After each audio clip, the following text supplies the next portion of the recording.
Baik, dengan mengucapkan Bismillahirrahmanirrahim. Assalamualaikum warahmatullahi wabarakatuh. Ya, bagaimana kabarnya pada malam hari ini adik-adik semua? Apakah sehat-sehat semua ya? Oh ya, Alhamdulillah ya, kalau sehat-sehat semua ya, Bapak mengucapkan syukur atas kesehatan kita semua. Alhamdulillah. Semoga kita semua dapat terhindar dari pandemi COVID-19 ini ya. Nah, Bapak tidak bosan-bosannya mengingatkan kepada adik-adik semua untuk mematuhi protokol kesehatan yang dianjurkan oleh pemerintah agar kita dapat terhindar dari COVID-19. Misalnya, untuk adik-adik selalu memakai hand sanitizer. Nah, dan jangan lupa pula pesan ibu 3M. Ya, 3M ya, yakni memakai masker, mencuci tangan, dan menjaga jarak. Nah, apakah suara Bapak jelas? Oh ya, jelas ya, terima kasih. Apabila mungkin suara Bapak di HP kalian tidak jelas, mungkin itu masalah jaringan ya, mohon dimaklumi karena kita sedang di masa pandemi, jadi proses pembelajaran secara tatap muka tidak dapat dilaksanakan. Nah, untuk kelas ini siapa ketua kelasnya? Oh, adik-adik ya, terima kasih. Untuk adik-adik ada berapa orang yang hadir pada proses pembelajaran pada malam hari ini? Oh, ada 6 orang ya. Oh ya, terima kasih. Ya, nanti saya nanti nanti ketua kelas atau sekarang ketua kelas mohon dituliskan nama-namanya dan store kepada Bapak. Ya, terima kasih ya.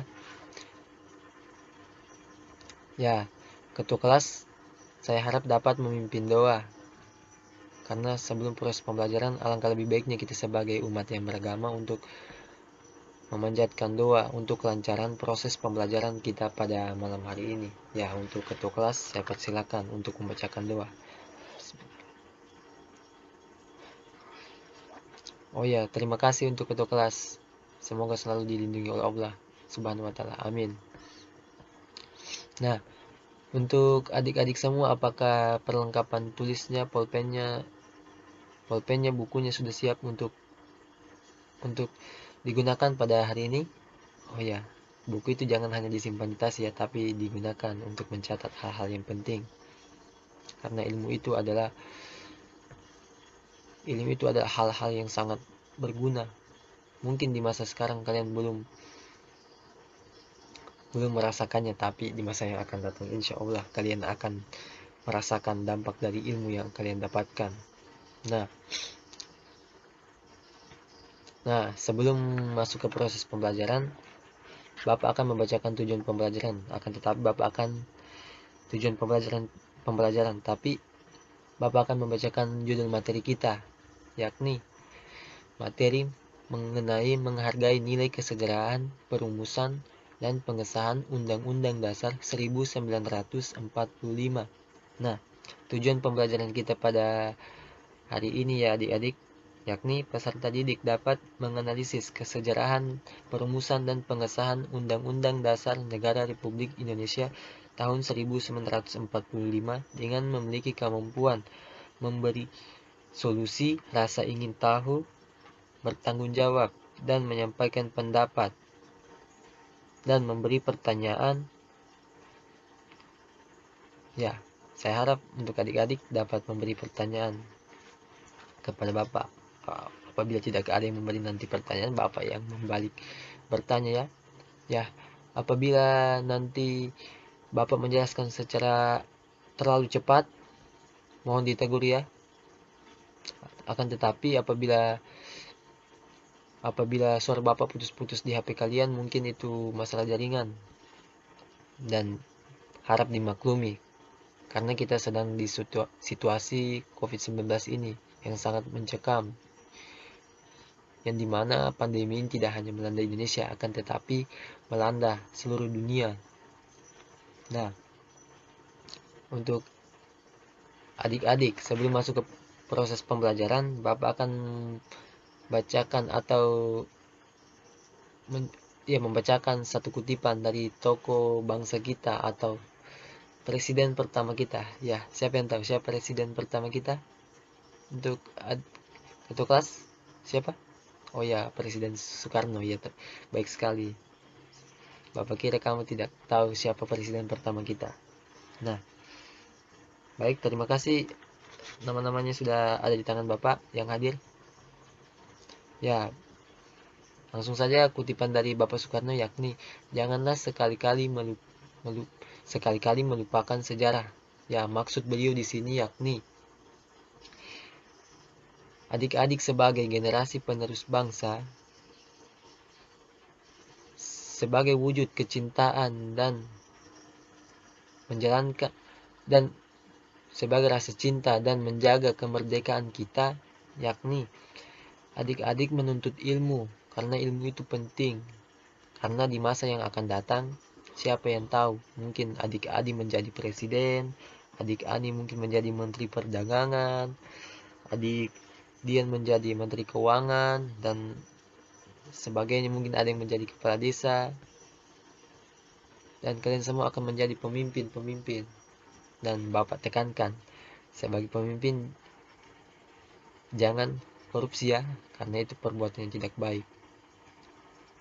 Korupsi itu bukan tentang hanya tentang uang, tetapi jangan korupsi waktu, jangan menunda pekerjaan, karena kalian ini digaji, dan uang yang kalian makan itu apabila tidak sesuai dengan kerja kalian, maka kalian akan mempertanggungjawabkannya di akhir kelak. Nah, baik, berbicara mengenai Undang-Undang Dasar Negara Republik Indonesia tahun 1945 yang lebih dikenal di negara kita yakni konstitusi. Nah, untuk adik-adik, siapa yang tahu apa itu konstitusi? Nah, untuk adik, ya Bapak tunjuk ya, adik Dina, apa itu konstitusi? Oh, tidak tahu? Oh ya, baik, Bapak akan menjelaskan sedikit ya. Atau Bapak akan memberi sedikit istilah konstitusi dari beberapa negara. Nah, konstitusi dari beberapa negara memiliki arti yang berbeda. Nah, di negara Inggris sendiri, konstitusi memiliki arti constitution. Nah, di negara Belanda, constitutie, dan di negara Jerman, constitution, dan di negara atau di dalam bahasa Latin yakni constitutio. Nah, konstitusi itu sendiri terbagi atas dua. Ya, siapa yang tahu? Ya, nyalakan mikrofonnya, silakan. Oh ya, terima kasih untuk adik siapa tadi? Adik Ani. Oh ya, terima kasih untuk adik Ani. Oh iya, konstitusi terbagi atas konstitusi tertulis dan konstitusi tidak tertulis. Nah, konstitusi tertulis itu yakni konstitusi tertulis adalah aturan pokok dari suatu negara. Nah, siapa yang tahu seperti apakah itu aturan-aturan pokok dari suatu negara? Misalnya di Indonesia, siapa yang tahu? Kalau tidak ada ya baik, Bapak akan jelaskan sedikit. Ya, aturan pokok itu semisal pembukaan Undang-Undang Dasar Negara Republik Indonesia yang terdiri atas 4 alinea ya, 4 alinea. Nah, yang kedua yakni batang tubuh. Ya, batang tubuh ini terdiri atas 37 pasal.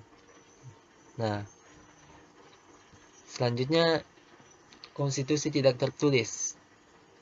Ya, konstitusi tidak tertulis ini biasa disebut yakni konvensi atau kebiasaan pemimpin-pemimpin negara yang berkuasa di negara kita ini atau di Indonesia.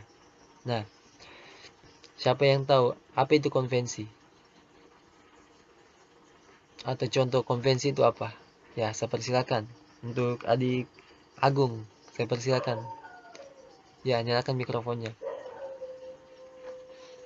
Ya. Oh ya, baik sekali. Terima kasih ya, konvensi. Konvensi adalah kebiasaan yang dilakukan oleh kepala negara. Misalnya yakni pidato presiden pada 16 Agustus, sidang tahunan MPR. Ya, baik. Apakah suara Bapak masih terdengar dengan jelas? Oh ya, masih jelas ya. Ya, terima kasih. Nah, masuk ke materi selanjutnya. Ya, materi selanjutnya di atas ini ya.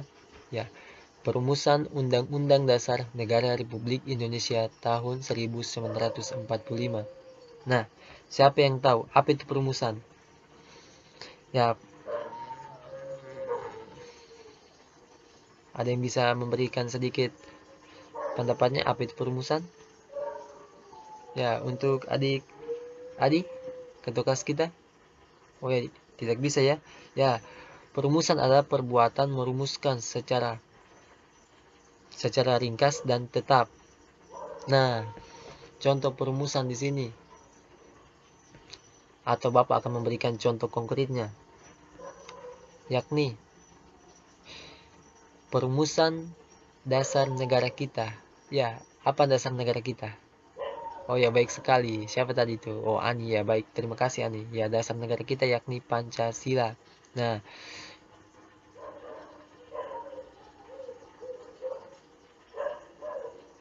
Pancasila. Nah, adik-adik bisa melihat gambar ini? Ya, bisa ya? Ya, Pancasila.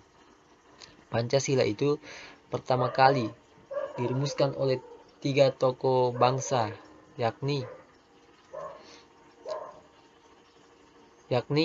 Insinyur Soekarno, Muhammad Yamin, dan Mr. Supomo. Adapun rumusan yang diberikan oleh Mr. Muhammad Yamin, yakni peri kebangsaan, peri kemanusiaan, peri ketuhanan, peri kerakyatan, dan kesejahteraan sosial. Ya, adapun dari Mr. Supomo, yakni persatuan, kekeluargaan, keseimbangan lahir batin, musyawarah, dan yang terakhir keadilan rakyat. Ya, yang terakhir dari Bapak Soekarno, yakni kebangkitan Indonesia, kebangsaan Indonesia, internasionalisme atau perikemanusiaan, mufakat dan demokrasi, kesejahteraan sosial, dan ketuhanan yang Maha Esa. Nah, apakah suara Bapak masih jelas? Ya, terima kasih ya.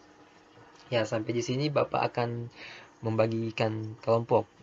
Karena di materi ini Bapak akan memberikan sedikit tugas tambahan. Nah, untuk kelompok 1, Bapak tunjuk ketua kelompoknya Adi, anggotanya Ani dan Agung. Ya, untuk kelompok 2, Bapak tunjuk ketuanya Dian. Ya, kelompok 3, anggotanya Diki dan Dina. Ya, Dina ini masih diam-diam ya. Mungkin masih malu-malu, belum ada bersuara. Tapi Bapak harapkan untuk adik Dina bisa aktif ya. Ya, apakah adik bisa melihat gambar yang ada tadi? Atau masih melihatnya? Atau masih mengingatnya? Ya, kalau tidak nanti Bapak akan kirimkan via WA ya. Nah, nanti di situ adik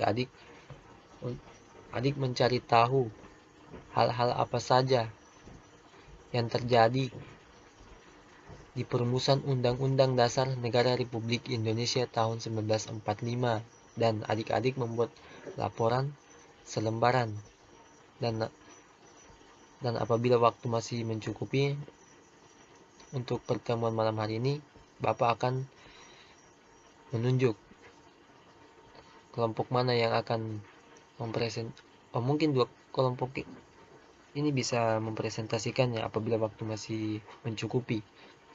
Nah,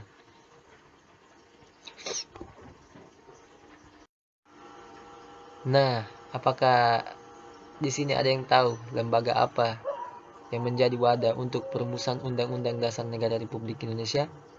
Ya, untuk adik Dina mungkin tahu ya. Ya, adik Dina, apakah bisa mendengar Bapak?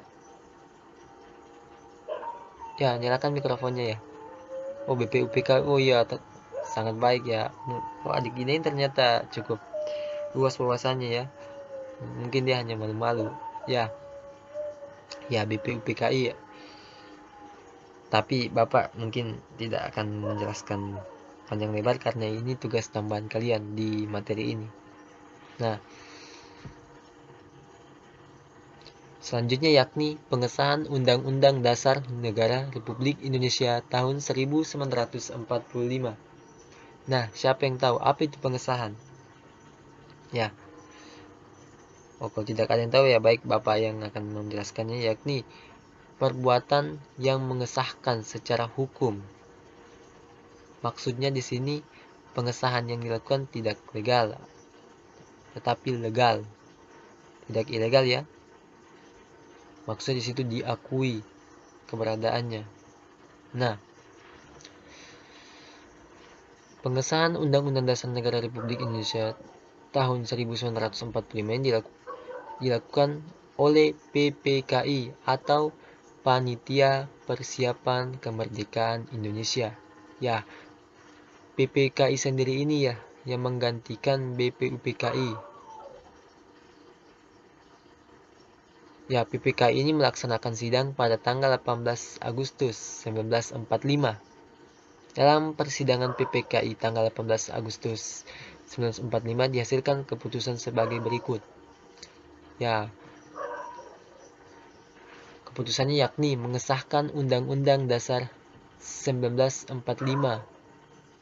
Yang kedua, menetapkan Insinyur Soekarno dan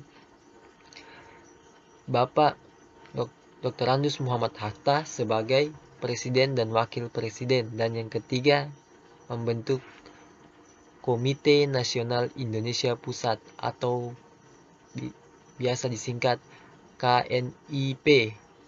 Nah, KNIP. Di sini siapa yang tahu? Siapa yang tahu? KNIP ini adalah lembaga apa? Ya, apakah ada yang tahu? Ya, kenapa cuma diam? Apakah suara Bapak masih jelas atau putus-putus? Oh, masih jelas ya, terima kasih. Ya, KNIP. Apakah ada yang tahu KNIP? Ya, Bapak akan memberikan clue sedikit ya. KNIP. Apakah kalian tahu peristiwa 1998? Ada sebuah lembaga yang didemo oleh mahasiswa.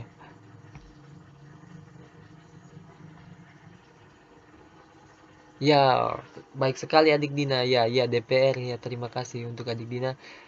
Ya, adik Dina ini ternyata pintar ya. Ya, DPR. Nah, KNIP ini adalah cikal bakal dari DPR. Yang dimana hari dibentuknya KNIP ini dijadikan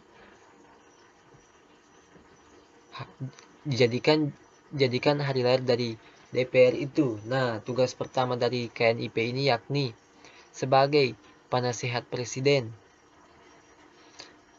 Ya, sebagai penasihat presiden ya.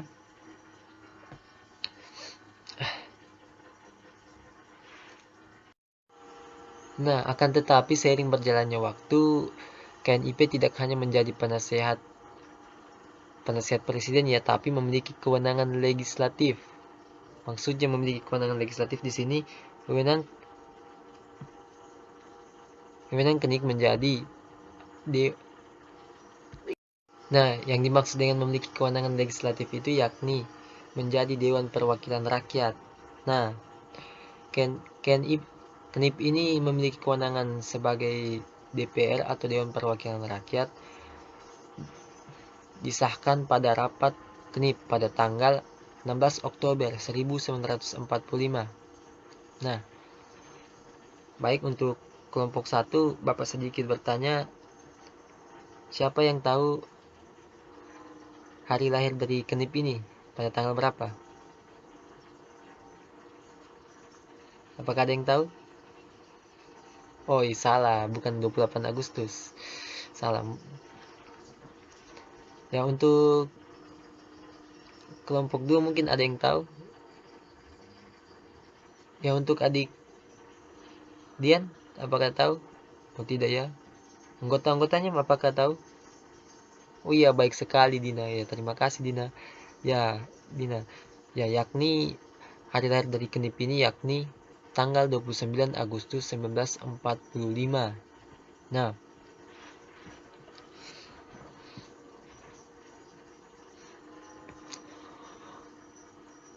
Nah, PPKI. Nah, sidang PPKI ini telah melakukan beberapa perubahan rumusan dalam pembukaan Undang-Undang Naskah Piagam Jakarta, ya, baik dalam batang tubuh dan undang-undang batang tubuh Undang-Undang Dasar. Nah, adapun hasil perubahannya terdiri atas 4, yakni mengganti kata mukadimah.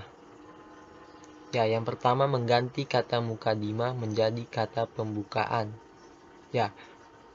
Yang kedua, apakah adik-adik yang lain apakah ada yang tahu isi dari perubahan tersebut?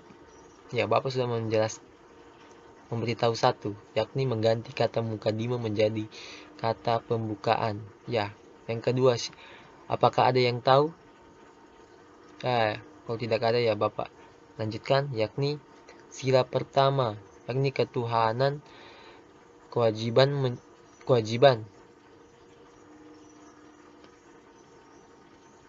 Yang kedua ya, yakni menetapkan mohon maaf ya.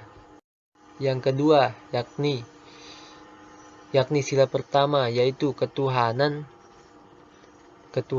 dengan kewajiban menjalankan syariat Islam bagi pemeluk-pemeluknya diganti dengan ketuhanan yang Maha Esa. Yang ketiga, mengganti atau mengubah pasal 6 Undang-Undang Dasar, yakni Presiden ialah orang Indonesia asli yang beragama Islam, diganti dengan Presiden ialah orang Indonesia asli, ya. Dan yang terakhir yakni pasal 28 atau yang keempat, pasal 28 Undang-Undang Dasar 1945 yang berbunyi negara berdasar atas ketuhanan dengan kewajiban menjalankan syariat Islam bagi pemeluk-pemeluknya diganti dengan negara berdasar atas ketuhanan Indonesia, ketuhanan yang Maha Esa, yang terdapat dalam pasal 29 Undang-Undang Dasar 1945. Nah, sampai di sini ya. Apakah ada yang ingin ditanyakan? Ya, untuk adik-adik, apa pertanyaannya? Oh ya, baik, terima kasih atas pertanyaan adik-adik. Untuk bagian 2 ya, sila pertama.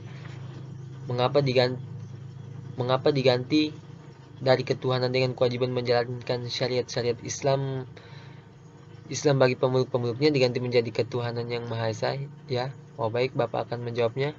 Ya. Baik, terima kasih, ini pertanyaan yang sangat bagus. Ya.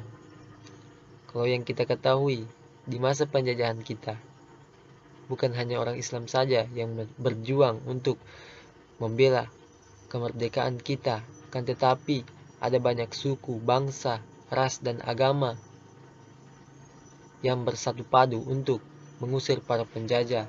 Nah, apabila dilihat dari sila pertama ini, yakni ketuhanan dengan kewajiban menjalankan syariat Islam bagi pemeluk-pemeluknya, maka otomatis ada kejanggalan karena di situ ada kata Islam. Maka untuk agama lain tidak ada, seperti Hindu, Buddha, Kristen, mereka tidak ada. Sama halnya mereka tidak dianggap telah berjuang untuk kemerdekaan negara kita.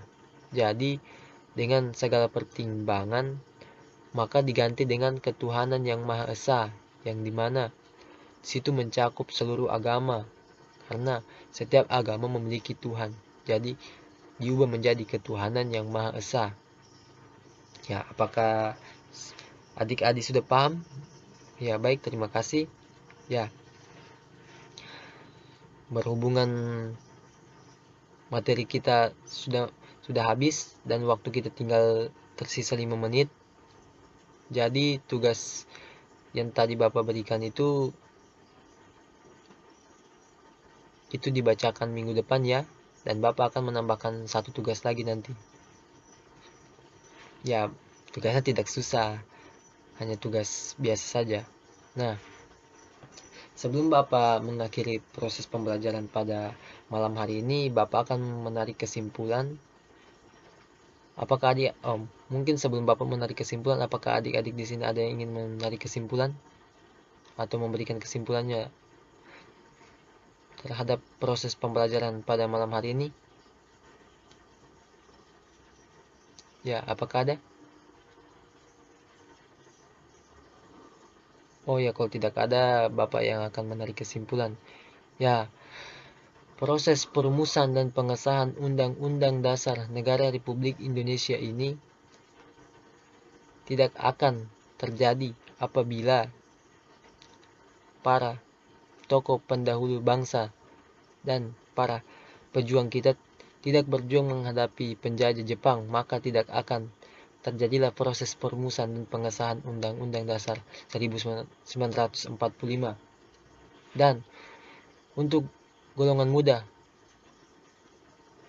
kita patut berterima kasih kepada golongan muda adik-adik, karena mereka telah menculik para golongan tua, karena golongan muda tidak ingin kemerdekaan diberikan oleh Jepang, akan tetapi mereka ingin kemerdekaan itu adalah hasil dari jeripaya mereka. Karena pada saat itu penjajah Jepang selalu menunda-nunda kemerdekaan Indonesia. Nah, dengan inisiatif maka para pemuda menculik para golongan tua dan memaksa untuk memproklamasikan kemerdekaannya. Dan akhirnya Bapak Soekarno telah membacakan proklamasinya pada saat itu dan merdekalah Indonesia. Nah, baik. Baik, berhubungan waktu kita telah habis, Bapak ucapkan terima kasih kepada adik-adik yang telah aktif. Bapak lihat ada beberapa orang yang sangat aktif, terutama adik Dina ya, yang awal-awalnya diam-diam, akan tetapi di pertengahan pembelajaran di akhir dia mulai aktif. Bapak ucapkan terima kasih banyak kepada adik-adik semua yang telah bersedia meluangkan waktunya untuk melakukan atau mengikuti proses pembelajaran pada malam hari ini. Dengan mungkin sebelum Bapak tutup, untuk ketua kelas agar memimpin doa sebelum pulang. Ya, untuk ketua kelas saya persilakan untuk memimpin doa. Ya, baik, terima kasih untuk ketua kelas dengan mengucapkan wabillahi taufiq wal hidayah. Wassalamualaikum warahmatullahi wabarakatuh. Oh, Bapak lupa ya, ada tugas yang belum Bapak berikan ya. Ya, baik. Untuk tugas-tugasnya yakni coba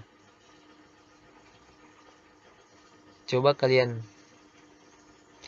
buat resume mengenai sejarah perumusan dan pengesahan Undang-Undang Dasar 1945.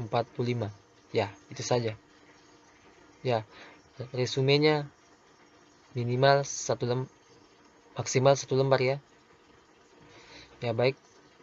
Bapak tutup ya.